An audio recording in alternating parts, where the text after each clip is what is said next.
Hello, everybody. It's Walter, your favorite historian, educator, professor, and social studies extraordinaire, here today to give you a follow up here on week 4 of U.S. History 2, where we discussed the Progressive Era, 1890 to 1920. Now, the Progressive Era was indeed a very, very changing time in American history. Over that 30-year span, we discussed several different causes which would ultimately bear fruit and come into being in America. All right? We see the women's rights movement. We see prohibition. We see African American civil rights take leaps and then steps backwards. All right? And we see the administrations of Theodore Roosevelt, William Howard Taft, and Woodrow Wilson. During this era, 4 amendments were added to the Constitution that are collectively known as the Progressive Amendments. The 16th Amendment, adopted in 1913, which allowed Congress to, for the first time in American history, collect an income tax without regard to a state's population. All right, they could collect it however they wanted after that. The 17th Amendment, also adopted in 1913, changed the way U.S. senators were selected. They went from being selected by the state legislatures to the American voters. All right. Then the 18th Amendment, adopted in 1919, which banned the sale and transportation of alcohol throughout the United States of America, adopted again in 1919. And the 19th Amendment, which was adopted in 1920, which closed out all the gaps left in the USA where women still did not have the right to vote. All right, so these are known as the Progressive Amendments, ladies and gentlemen.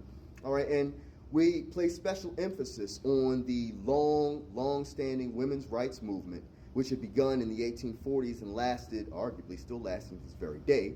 But for the sake of argument, in this era that we talked about, the right to vote for women, which again culminated with the adoption of the 19th Amendment in 1920, as well as the ability of women to hold certain occupations outside the home, the ability for women to work in safe conditions, get paid fair wages, all right, and the women to not have to be abused while on the job in certain places in various formats, all right. We discussed African American civil rights and the schism that took place in that era with African American civil rights leaders, specifically Booker T. Washington and W.E.B. Du Bois.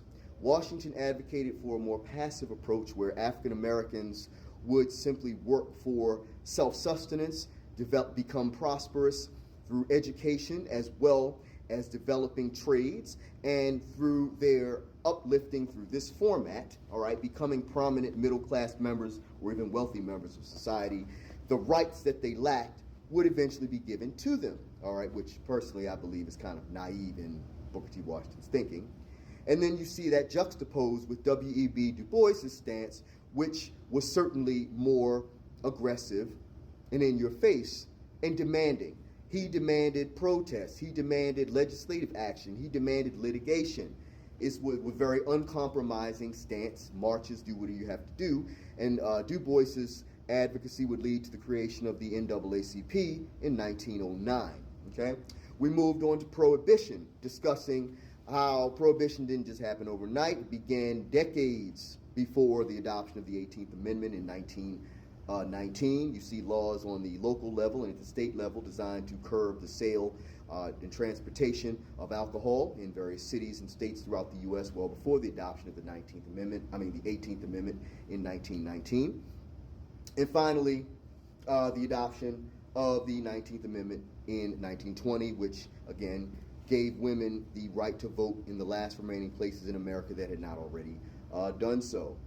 We also heavily emphasized in this era how the progressives, all right, as well as the socialists, brought greater attention to the extensive corruption that existed in America at this time, the local level, at the state level, and even at the federal level, which was one of the reasons for the adoption of the 17th Amendment, where now we elect U.S. senators and they're not chosen by the state legislatures, all right?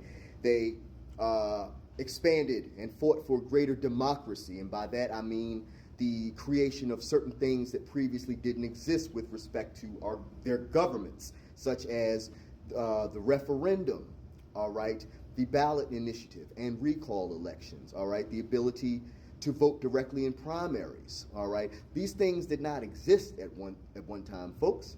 And so it is during the progressive era you see all these various movements, and you see many of them bear fruit substantially, while others made a little headway but didn't exactly get what they sought, all right. And then, of course, with the 1920s, you see the progressive movement come to an end, and you actually see, in many ways, somewhat of a backlash against it in certain regards.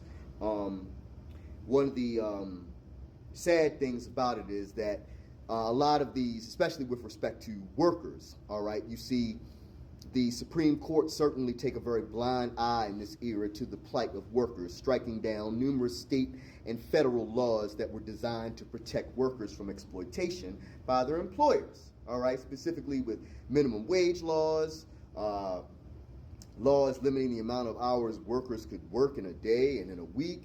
And you see the Supreme Court strike a lot of these down, all right, and that began with Lochner v. New York and didn't end until West Coast Hotel versus Parrish in 1937.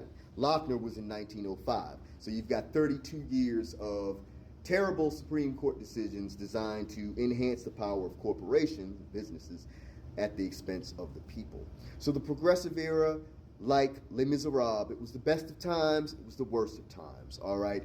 And we will see later on in future classes when we discuss the 1920s, Roosevelt's New Deal, World War II, how the political and social structure of America would definitely change, in my opinion, for the better for all Americans involved. So thanks for listening to my little tidbit on Class 4 in U.S. History 2, where we discussed the Progressive Era, 1890 to 1920. Next time I discuss a video with you will all likelihood be Roosevelt's New Deal. But if not, something else equally interesting. So take care of yourselves, stay safe out there, and I'll talk to you at the next video. Professor Shelton, out.